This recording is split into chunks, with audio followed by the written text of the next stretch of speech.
Good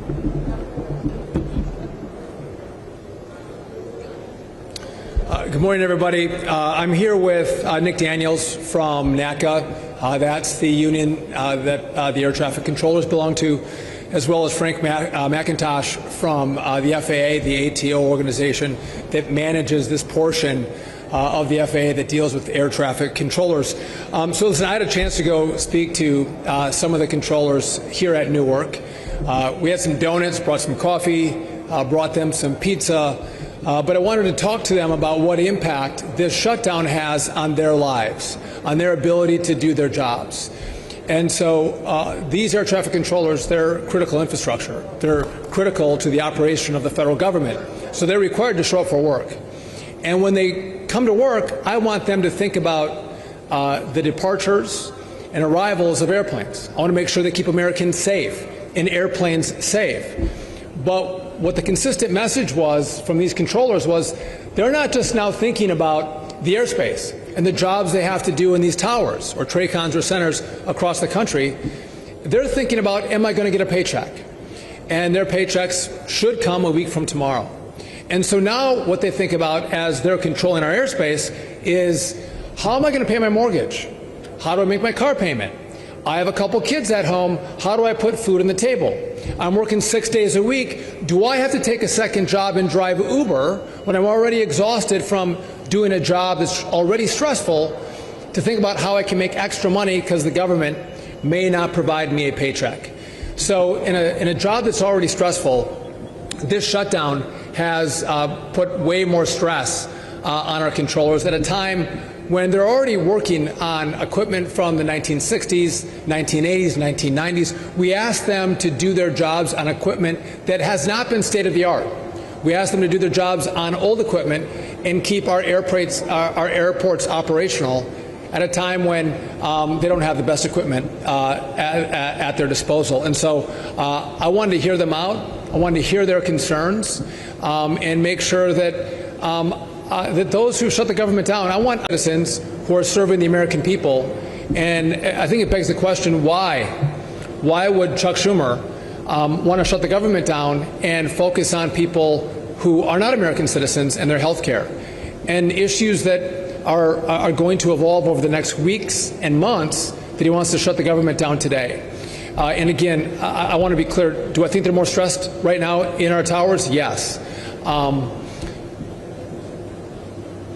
Is our airspace unsafe? No.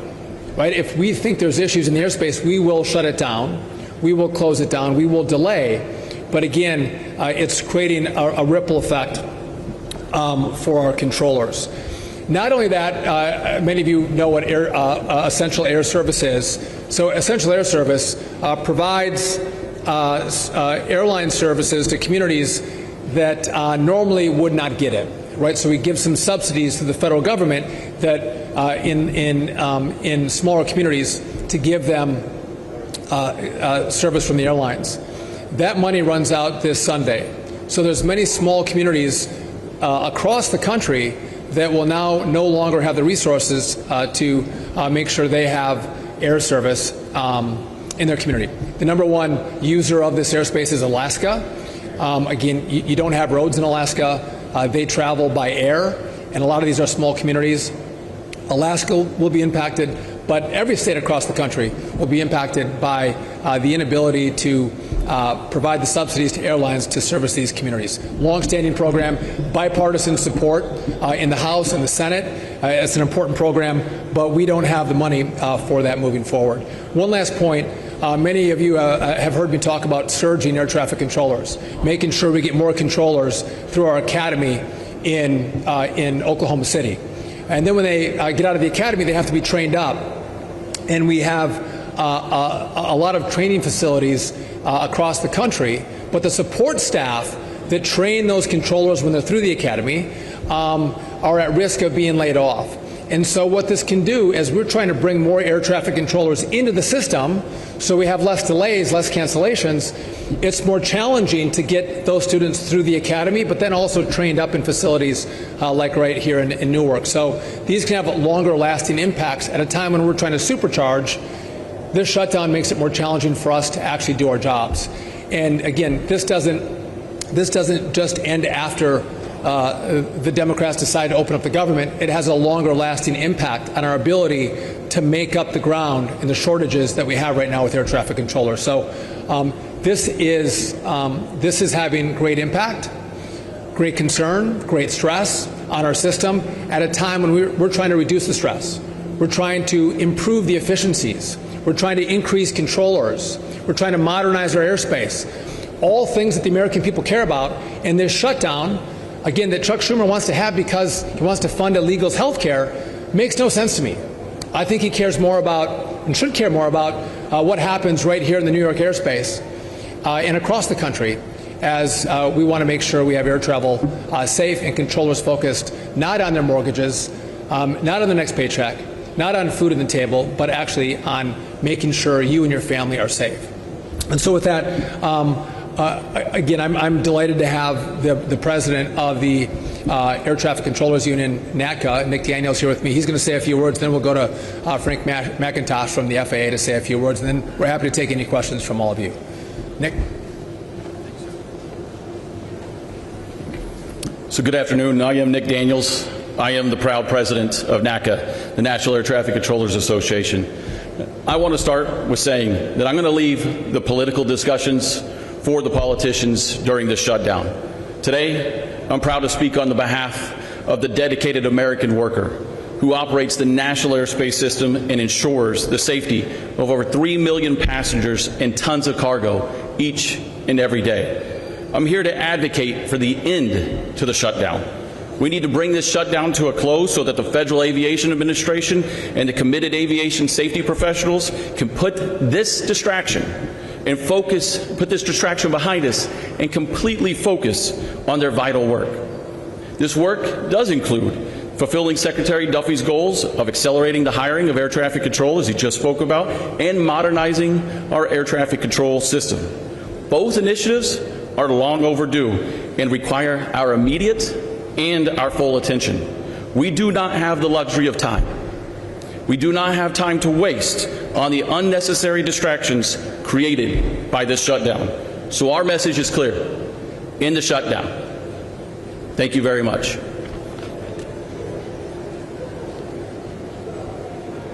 Good afternoon, everyone.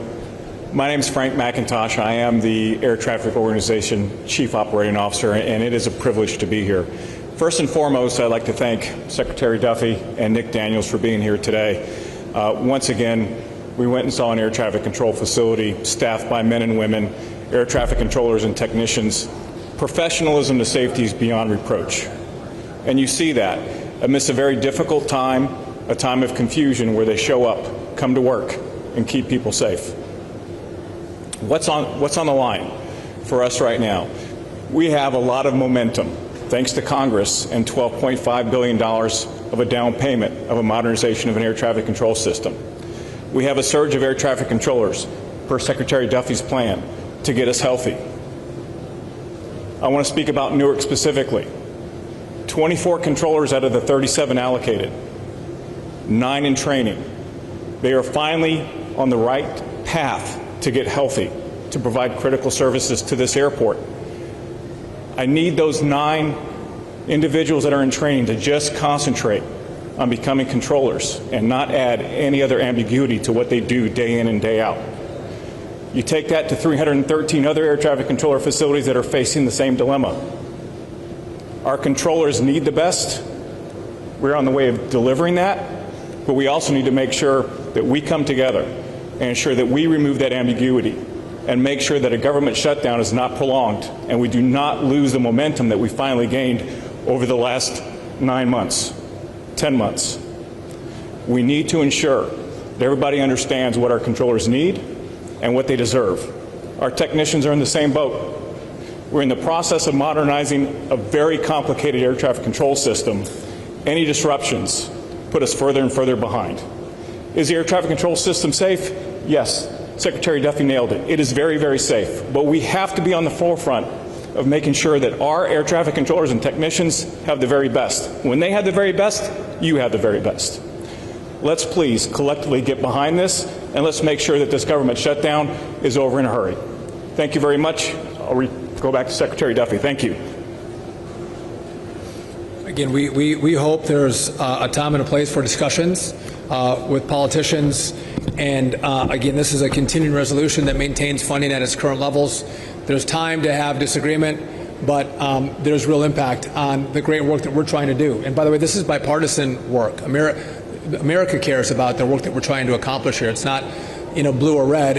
It's American, and this is truly having an impact on our ability to accomplish those goals. With that, if you guys have any questions for any of the three of us, we're happy to take them. Yes. So, have you seen any increase in sick calls since the shutdown? And if so, what happens when this operation is a significant number? So we're tracking sick calls, sick leave, and have we had a slight tick up in sick calls? Yes. And then you'll see delays that come from that, right? Because again, our priority, I want to see your flight not be delayed. I don't want you canceled, but our priority is your safety. And so if we have additional sick calls, we will reduce the flow consistent with a rate that's safe for the American people. So we've had a slight tick ups, and they've been in certain areas, and we are managing that following that. Yeah.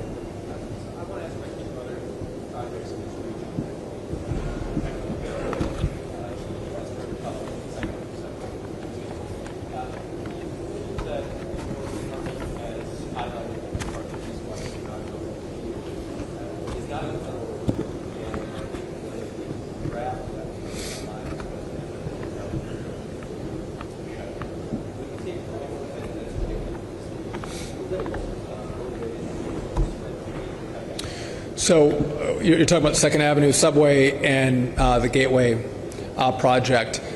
Just let's be clear, these are the two biggest projects in the Western Hemisphere. They're massive projects. Several months ago, I sent out a letter telling everyone who receives federal money to follow the law. And again, this is in regard to disadvantaged businesses. So there has been a tendency with some of these projects to look at race and sex as a disadvantaged business as opposed to the size of the company as a disadvantaged business. This is unconstitutional. It's contrary to law. And so we had sent out notice. Again, months ago, we let them know that this was going to go under review. When the shutdown happened, our Civil Rights Division, most of it was furloughed. So the review process is going to take longer than what we would anticipate. So that's the process in which we're working through. And again, this is not shocking to anybody. We've expressed our concerns months ago, and now it was brought to fruition before the shutdown. And again, I don't want to see these. The president in his budget fully funded these projects. We're not trying to shut down these projects. To the contrary, we're trying to make sure these projects move forward and move forward fast. They're important. But the question is, why would Chuck Schumer, who says he cares about the projects, shut down the government so we don't have the staff to review the contracting authority used on these projects? And is it done constitutionally? Yes. So how long can the system run safely? So for essential air service, that is going to be impacted as of Sunday. It was going to be Thursday. We found some more money to put into it. We're trying to do the best we can to keep this process with minimal impact. The controllers have to show up for work, right? They have to come to work. They're part of our critical infrastructure. The problem is they're going to show up for work and they're not going to get paychecks.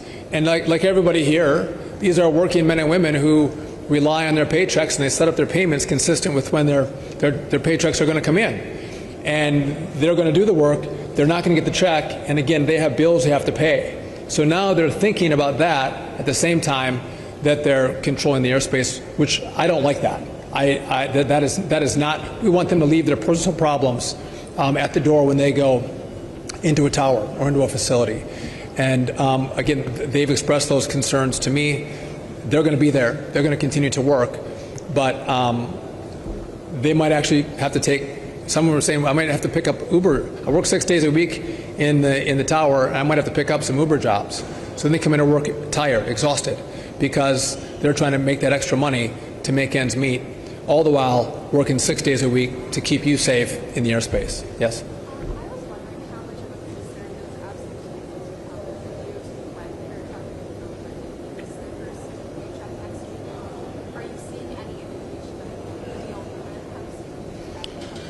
So absenteeism as a concern, again, we've had a few airports and we're tracking it. We don't have one facility that has had long-term issues with the sick leave, but that is concerning to me.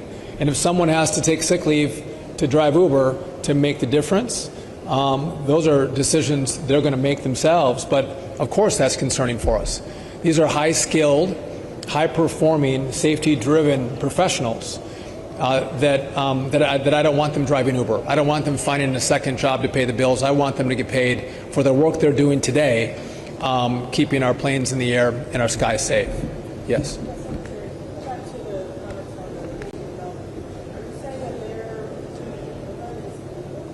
What I'm saying is it's up for review, right? And so there's been issues in New York not using it appropriately. Again, looking at the race and the sex of the business as opposed to the size of the business, which is what the law was intended for. And so we're going to do a review because of what's happened in the past in New York. And again, we've been quite clear with New York and with others that that's the review that we're going to undertake. And so it's happening right now. And again, it's going to take us a longer time because we don't have the staff that's been furloughed because of the shutdown to get through that review process. Yes?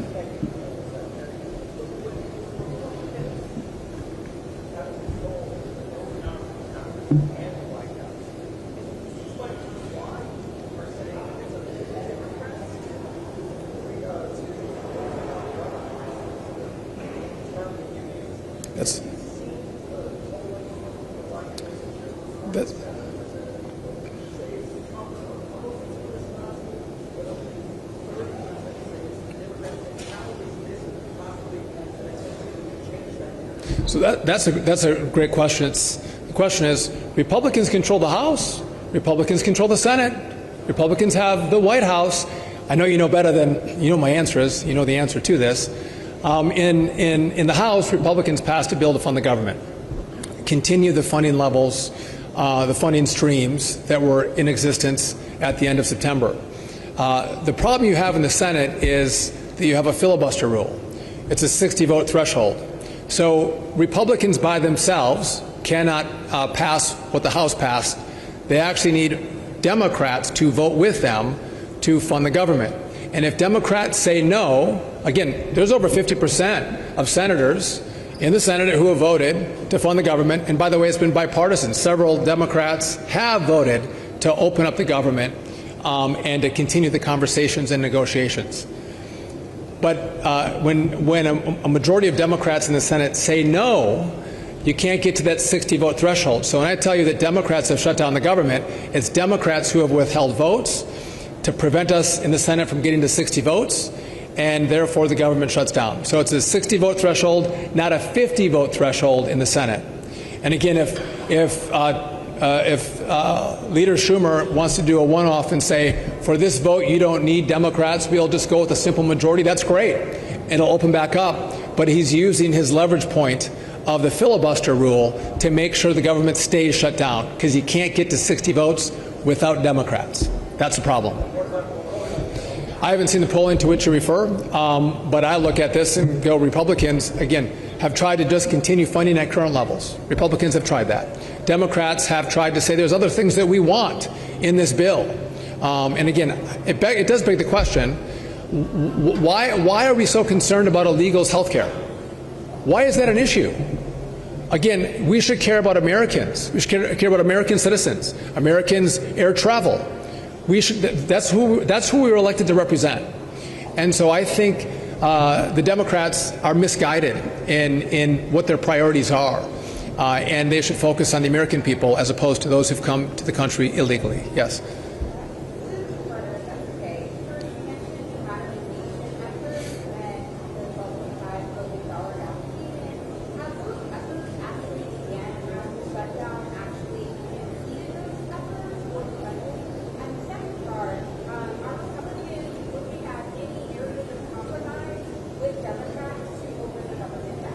So to take your first question, so in modernization, what we've done is tried to pull as much money forward as possible in all kinds of areas. I'm not trying to maximize pain. I'm trying to minimize pain. I'm trying to pull money forward and use money to make sure that we do all we can to function as well as possible. So we are continuing with the modernization effort. We're selecting an integrator, a project manager that's going to help us with this. I don't want it, no offense, Frank, but I don't want the FAA to manage this project by themselves. They're not project managers.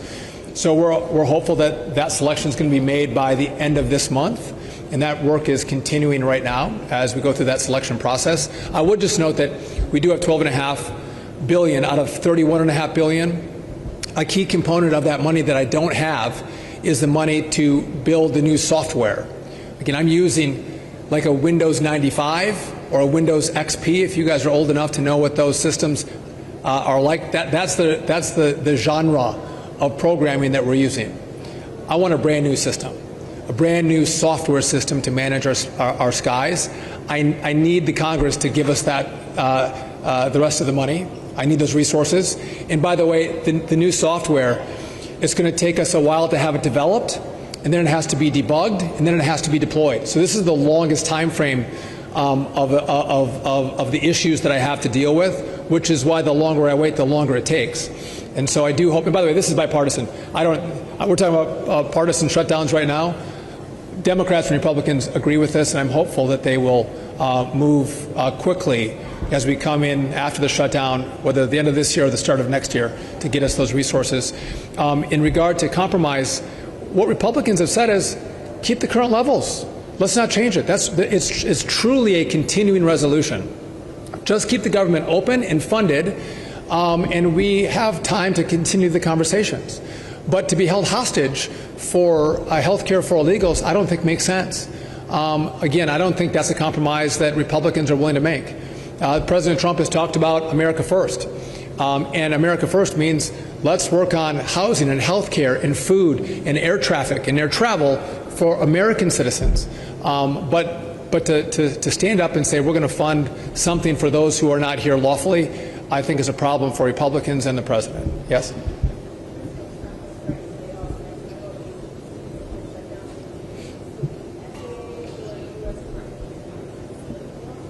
So we've had layoffs across the Department of Transportation, which FAA is part of.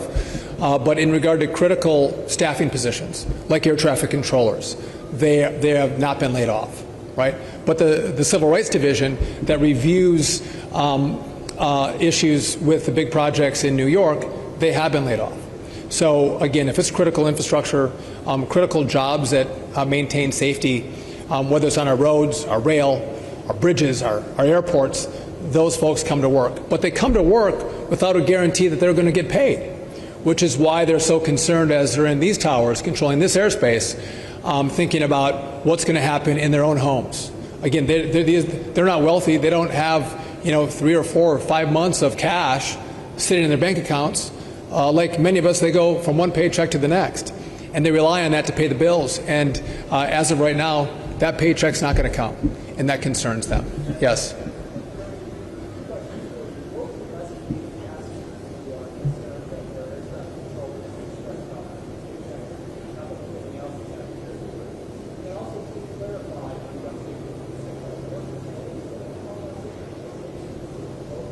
So just to be clear, I don't have TSA under my control, so all the complaints on TSA don't come to me.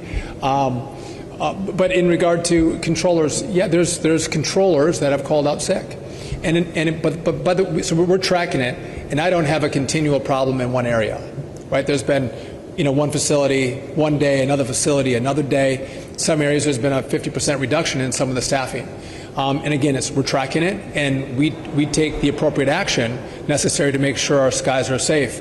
And again, we have great managers that are here.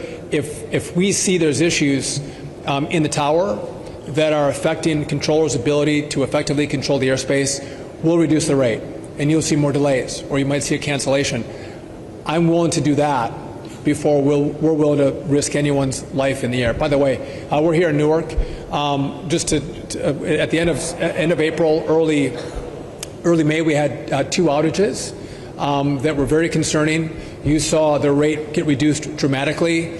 We worked with Verizon and our other partners, and we put in redundant fiber lines as opposed to the old copper. and that has been functioning very well.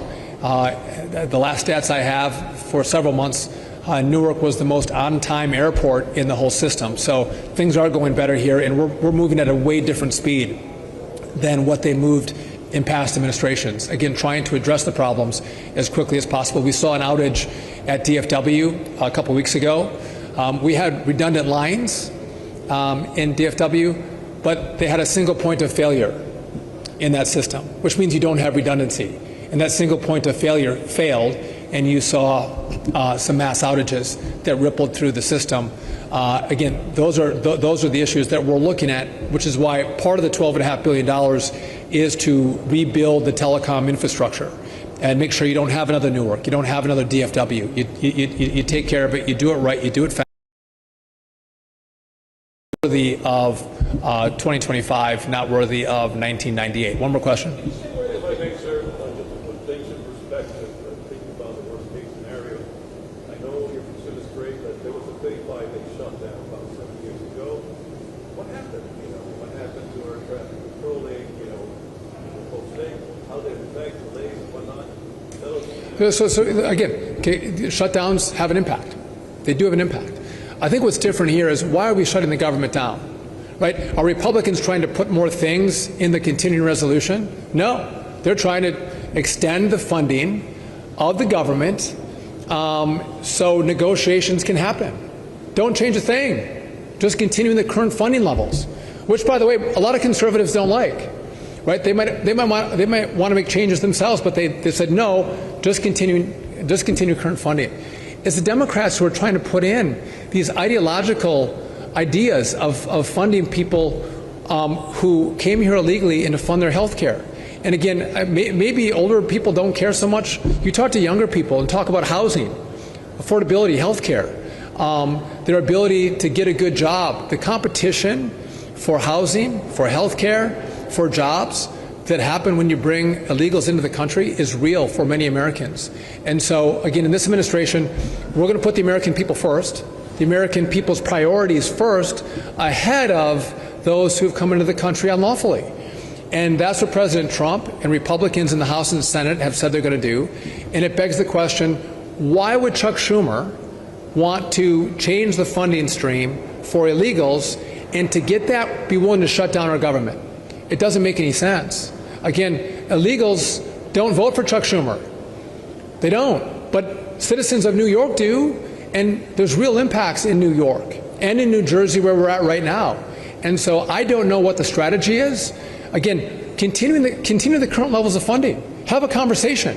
But don't try to take the American people hostage with a shutdown and make sure that controllers don't have their paychecks, because that makes you feel better because you're fighting for illegals. Well, no. These controllers say, well, fight for us.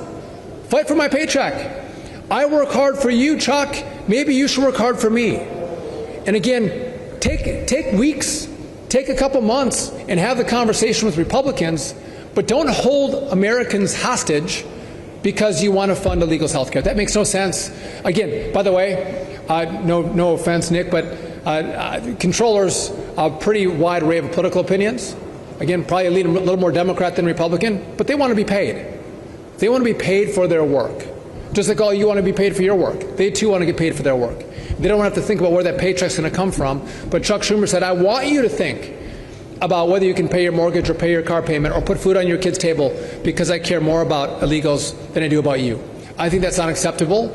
And again, I think it's my job to let you know what issues we're having because of the shutdown, what impact it could have on you, on your travel, on your projects. It's not cost-free. This does have an impact on the American people.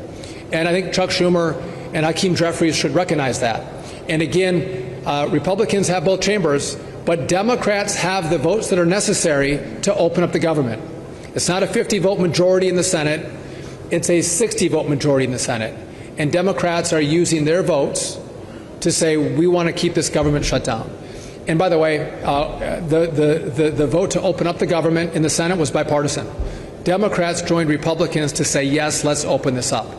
It was all Democrats that said, no, keep it closed. With that, we're going to keep you posted and updated as we deal with the continuing rollout and consequence of the shutdown.